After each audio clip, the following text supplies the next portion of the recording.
وہ یہاں کی جنتی زندگی بھکاریوں کی گداگروں کی زندگی نہیں بتاتا. وہ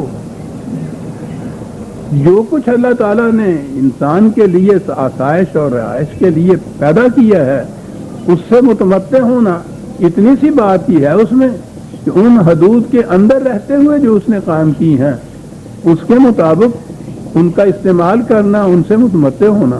یہ تو قرآن کے اندر جنتی زندگی کی یہ چیزیں قرآن نے شناختی بتائی ہیں یہ کہ یہ ہوں گی تو یہ جنتی زندگی کہلائے گی. تو قرآن جس چیز کو جنتی زندگی کی چیزیں کہہ رہا ہے ان کے متعلق یہ چیزیں کہ صاحب یہ بھی حرام ہے اور وہ بھی حرام ہے. بہرحال آگے چلی آ رہی ہے. اب تو ہم آ رہے ہیں یہ 27واں پارہ ہے, 28ویں یا 29ویں 30ویں پارے میں تو آپ دیکھیں گے تفاصیل جو آئیں گی جنتی زندگی کی. یہاں کی بڑی سے بڑی پرتکلف زندگی بھی جسے کہتے ہیں آرام و آسائش کی زندگی جو ہے وہ بھی اس کے سامنے مان پڑ جاتی ہے سر, جس میں برتنوں تک چاندی اور سونے کے اور آپ گینے جو ہیں وہ گنائے گئے ہوں. اور کیا آپ چاہتے ہیں؟ خیر استبرق وجنل جنتین دان, یہ ہے میں نے پھر کہا تھا, پہلے کہا تھا دو جنتیں, یہاں کہا ہے کہ یہ دونوں جنتوں کے پھل جو ہیں ملے ہوئے ایک دوسرے کے ساتھ ہوں گے. وہی چیز جو میں نے عرض کی ہے کہ زندگی تو ایک تسلسل کا نام ہے, مسلسل چلتی ہے. یہ حسن عمل کے جو نتائج جنت میں ہم آخرت میں ہم جا کے کہتے ہیں نکلیں گے, قرآن کی روح سے وہ نتائج اس دنیا کے اندر نکلیں گے. یہاں کی زندگی جنتی زندگی ہوگی, ان کی خلاف ورزی سے یہاں کی زندگی جہنمی زندگی ہوگی. وَجَنَلْ جَنَّتَيْنِ دَانٍ, دونوں جنتوں کے پھل ملے ہوئے آپس میں ہوں گے, مسلسل ہے. فَبِأَيِّ آلَاءِ رَبِّكُمَا تُكَذِّبَانِ,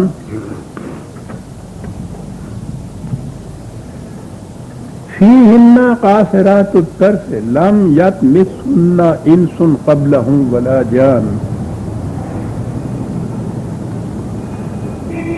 قرآن کی روح سے جنت مردوں کے لیے ہی مخصوص نہیں ہے, مردوں اور عورتوں دونوں کے لیے مخصوص ہے. مومن اور مومنات دونوں کے لیے, دونوں جنت میں ہوں گے. جنتی مرد بھی جنتی عورتیں بھی. ان کی خصوصیات قرآن نے بتائی ہیں. مومن ہونا تو عورت کے لیے بھی قرآن نے مومنات جہاں گنایا ہے دونوں کو وہ دوش بدوش ٹھہراتا ہے. مسلمون والمسلمات مومنون والمومنات 35ویں سورت کے اندر وہ جا رہا ہے. لیکن بعض خصوصیات ہیں جن کو نمایاں طور پہ وہ سامنے لاتا ہے. اس کو تو عصمت, حیا اور شرم,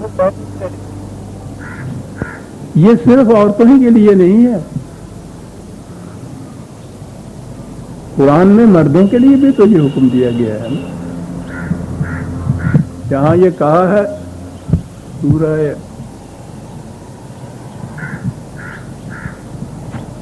النور ہے,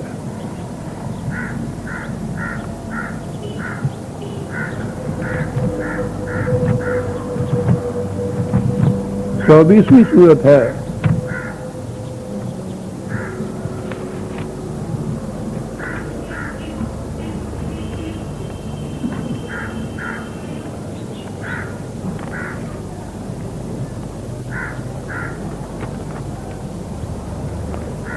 چوبیسویں سورت 30ویں آیت, 30ویں 31ویں آیت. یہ جو کہتے ہیں نا کہ عورتیں باہر نکلیں نگاہ جھکائی ہوئی انہوں نے ہو, نگاہ اوپر نہ اٹھائیں, تو یہاں تو یہ سارے احکام جتنے بھی عزت, عفت, عصمت, پاکیزگی, جنسی, یہ ساری زندگی یہ ساری عورتوں کے لیے ہے نا. ہمارے ہاں تو مردوں کے لیے تو کوئی اس میں بات ہی نہیں ہے, سوال ہی نہیں.